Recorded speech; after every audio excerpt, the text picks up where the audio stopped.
আসসালামু আলাইকুম। সংবাদে আপনাদের সবাইকে স্বাগত জানাচ্ছি। আমি ফিরোজ তোহা। শুরুতেই আরবে কেবলস সংবাদ শিরোনাম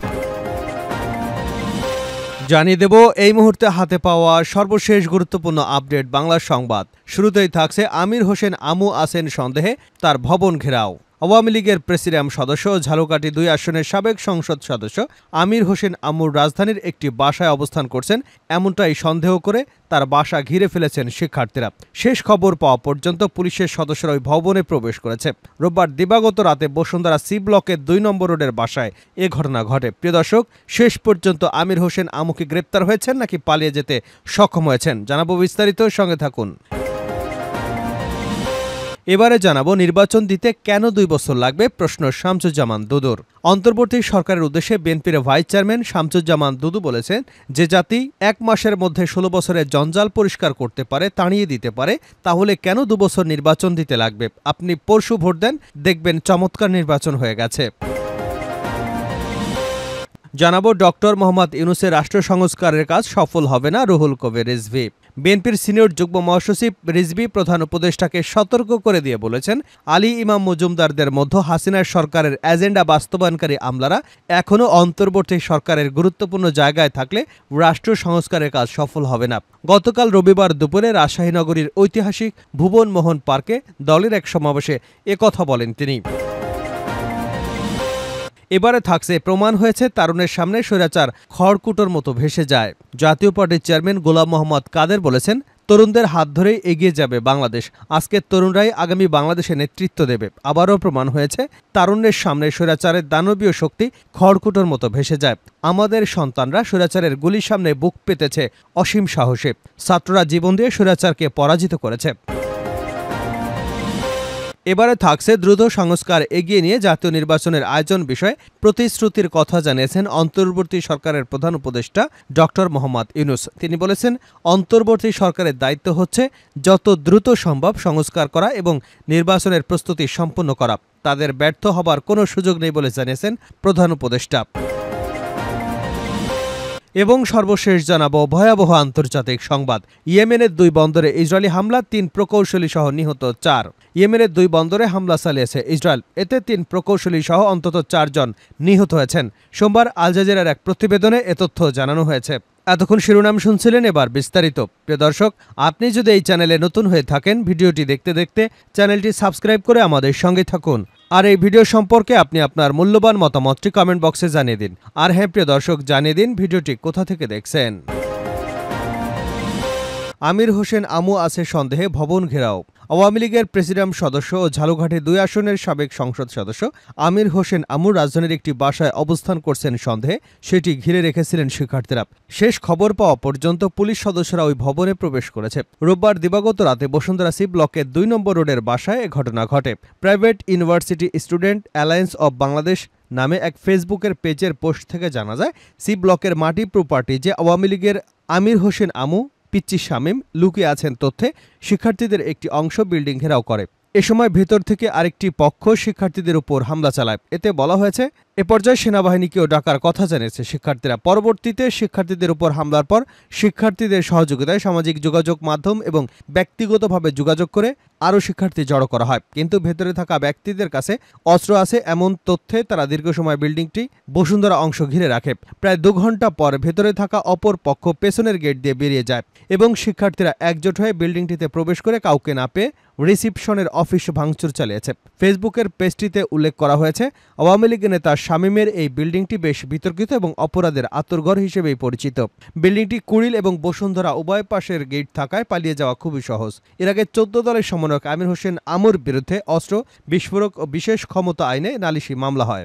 তার ব্যাংক হিসাব জব্দেরও নির্দেশনা দেয় বাংলাদেশি ব্যাংক। একই সঙ্গে আমুর সন্তান তাদের মালিকানাধীন ব্যবসা প্রতিষ্ঠানের ব্যাংক হিসেবে লেনদেন স্থগিত করার নির্দেশনা দেওয়া হয়েছে।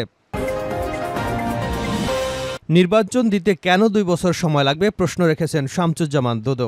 অন্তর্বর্তী সরকারের উদ্দেশ্যে বিএনপির ভাইস চেয়ারম্যান শামসুজ্জামান দুদু বলেছেন, যে জাতি 1 মাসের মধ্যে 16 বছরের জঞ্জাল শেষ করতে পারে, তাড়াতে পারে, তাহলে কেন 2 বছর সময় লাগবে নির্বাচন দিতে? আপনি পরশু ভোট দেন, দেখবেন চমৎকার নির্বাচন হয়ে গেছে। রোববার রাজধানীর সেগুন বাগিচায় কচিকাচার মেলায় বাংলাদেশ গণতান্ত্রিক সাংস্কৃতিক জোটের ১৩তম প্রতিষ্ঠা বার্ষিকী উপলক্ষে অন্তর্বর্তীকালীন সরকারের রাষ্ট্র কাঠামো সংস্কার নাগরিকদের প্রত্যাশা শীর্ষক আলোচনায় এসব কথা বলেন তিনি। বাংলাদেশের নাগরিক সাংস্কৃতিক জোট কেন্দ্রীয় সংসদ আয়োজিত সভায় দুদু বলেন, নীড়টা ছোট কিন্তু আকাশটা অনেক বড়। সরকার ছোট কিন্তু দেশের জনগণ অনেক বড়। এটা যদি সরকার মাথায় নেয় তাহলে সব ঘটনার মীমাংসায় তাৎক্ষণিক সম্ভব। যে জাতি ১ মাসের মধ্যে ১৬ বছরের জঞ্জাল শেষ করতে পারে, তাড়াতে পারে, তাহলে কেন ২ বছর সময় লাগবে নির্বাচন দিতে? আপনি পরশু ভোট দেন, দেখবেন চমৎকার নির্বাচন হয়ে গেছে।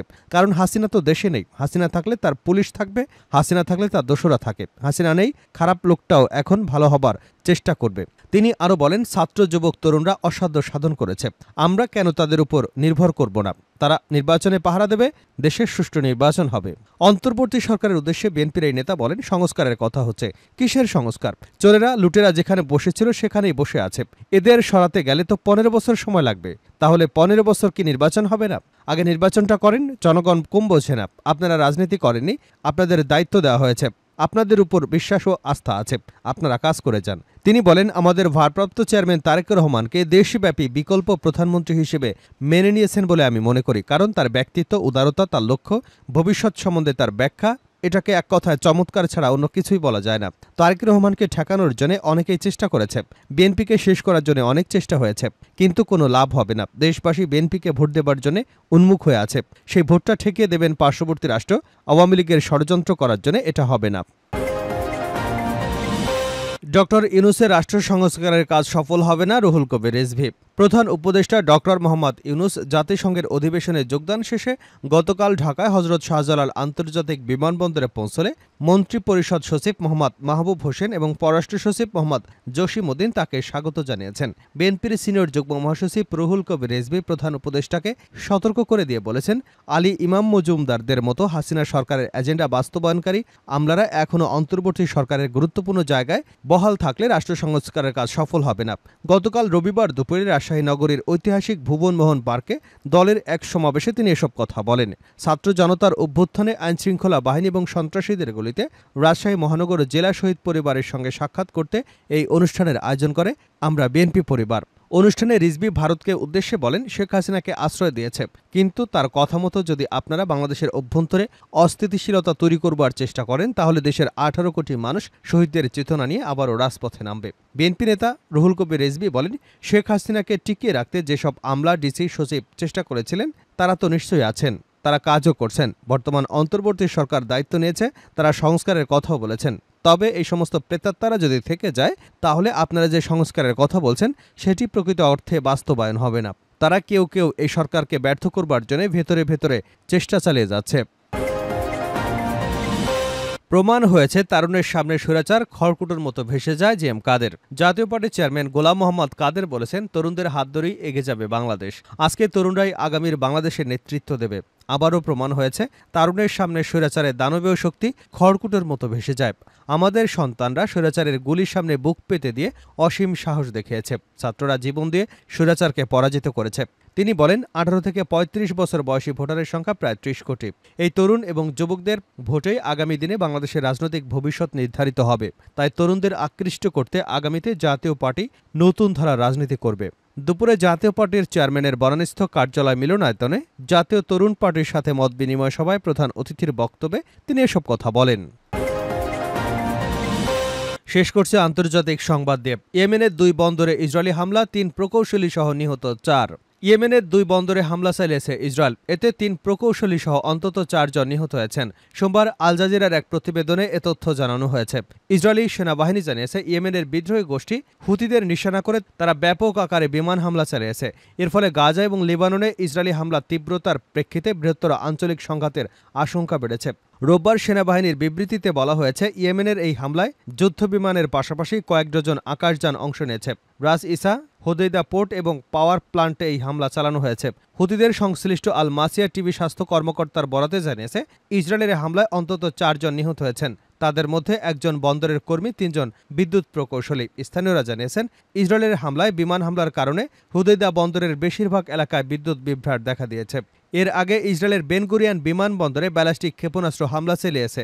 এ ঘটনার একদিন পরে ইয়েমেনে হামলা চালিয়েছে তারা।